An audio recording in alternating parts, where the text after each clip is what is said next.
You know, when you think of Minnesota and like impressive shopping destinations, the colossal Mall of America probably springs to mind first, right? Absolutely. It's kind of the landmark. Or maybe you even recall that Southdale Center holds that historical distinction, being the very first fully enclosed, climate controlled shopping mall. Yeah, pretty groundbreaking stuff back in the day. Totally. But today, we're actually venturing into a retail and cultural hub right here in Minneapolis that has a scale and an energy that might just take you by surprise. Ah, okay. We're diving into what's commonly known as the Somali Mall. It's also called Carmel Mall, sometimes Carmel Square or Carmel Plaza. And you're right. The sheer size and vibrancy of this place can be quite striking. I mean, 4 floors dedicated to shopping, diverse food options, a whole bustling economic ecosystem. 4 floors. I was genuinely surprised. It really underscores the dynamic nature of Minneapolis, Yeah, and the entrepreneurial spirit within its communities. for sure. For anyone looking to explore, a, you know, a unique and significant location, this is definitely one to have on their radar. Absolutely. So if you're listening and thinking about checking it out yourself, you're probably wondering, what exactly is this place all about? Yeah, what's the story? That's our aim today. We've sifted through our sources to bring you like an engaging overview of its history, some key things you'll find there, and some fascinating insights for anyone planning a visit. Sounds good. Okay, let's unpack this. First things first.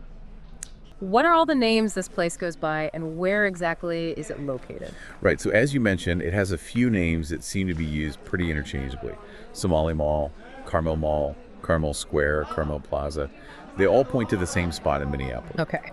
Now, it's interesting because a source from back in 2011 described something called the Somali Mall in Kansas City. Oh, different city. Yeah, Kansas City.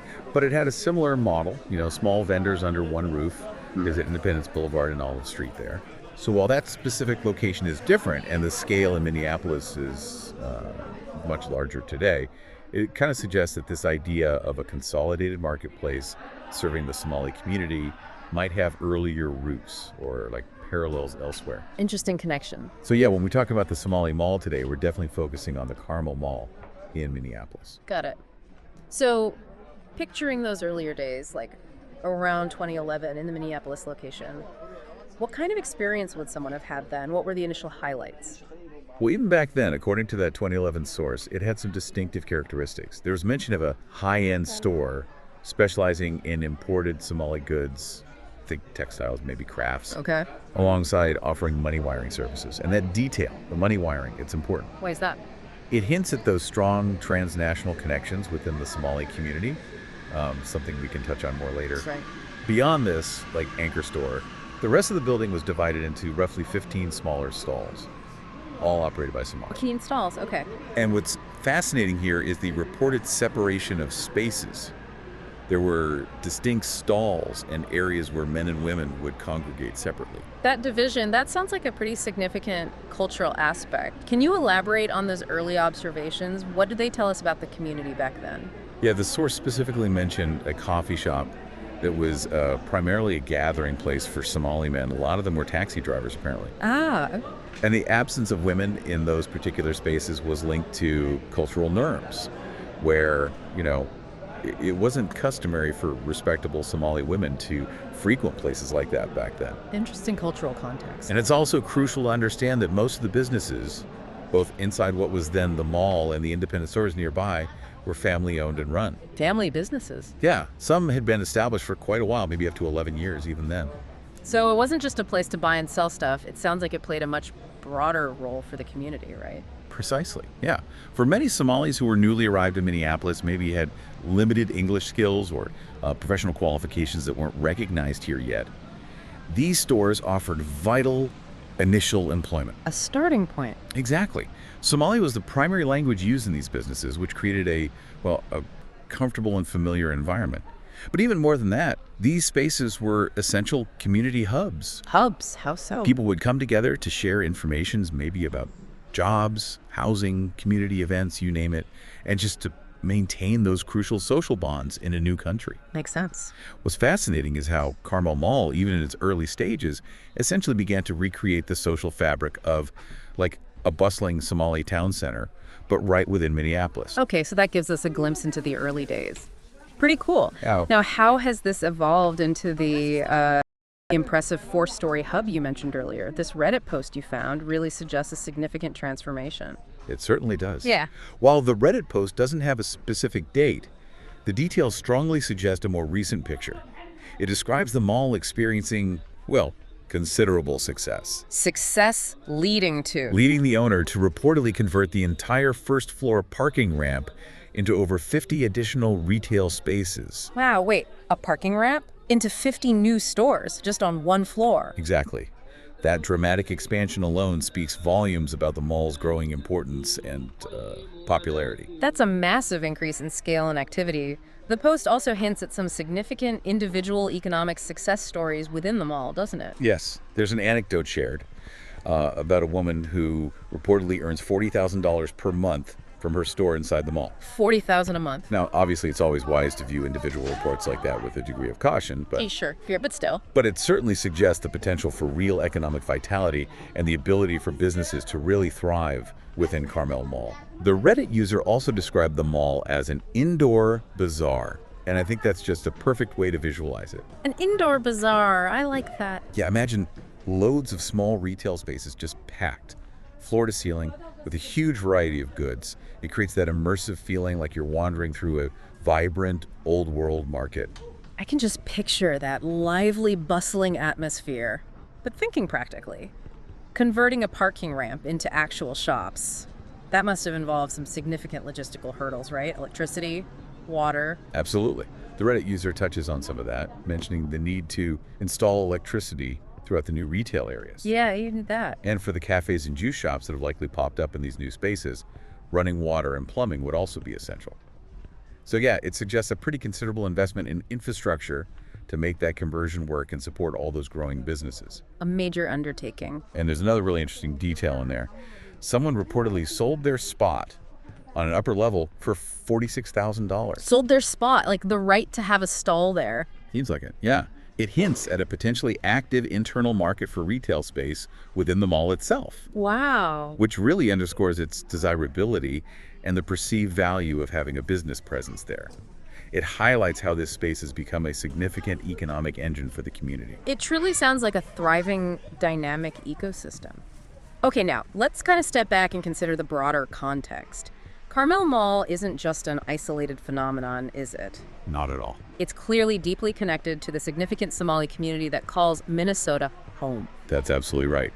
Minnesota is home to one of the largest Somali communities in the diaspora. And when we say diaspora, we just mean people dispersed from their original homeland, right? Exactly, the dispersion of people.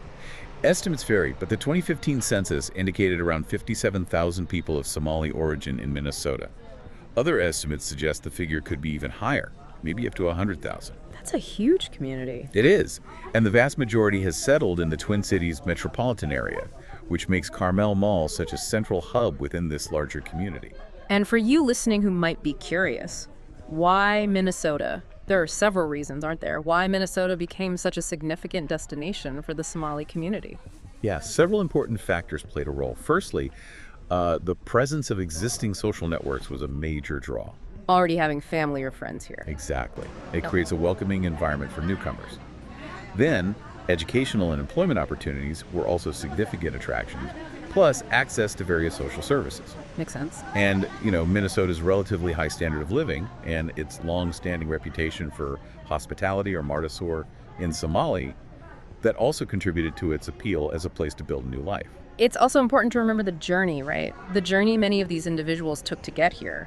Our sources touch on the history of Somali migration to the U.S. Indeed, it's unfolded over several decades.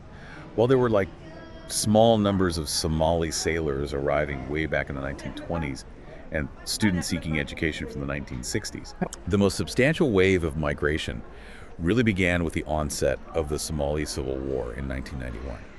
That caused widespread displacement. A really difficult time. Incredibly difficult. Many individuals spent years in refugee camps in neighboring countries like Kenya, often facing just terrible conditions, shortages of basics, even violence, as one source details. So important to remember that background. And it's crucial to understand that the Somali community in Minnesota is incredibly diverse. It represents people from all different regions and backgrounds within Somalia. Right, not monolithic at all. And as the community grew and established itself here, we saw the emergence of important community institutions like the first mosque. Yes, Dar al-Hijra, the first mosque in Minnesota, was established in 1998. Since then, the number of mosques has increased significantly to serve the growing population. And other accommodations, too. Yeah, there have been increasing efforts within schools and workplaces to better accommodate the needs of Somali and Muslim individuals, things like providing prayer spaces, offering halal food options, that kind of thing. Good to see. The preservation of Somali culture is also a really vital aspect, both for elders wanting to maintain traditions and for younger generations wanting to connect with their heritage. And connecting politically, too. Yes, absolutely.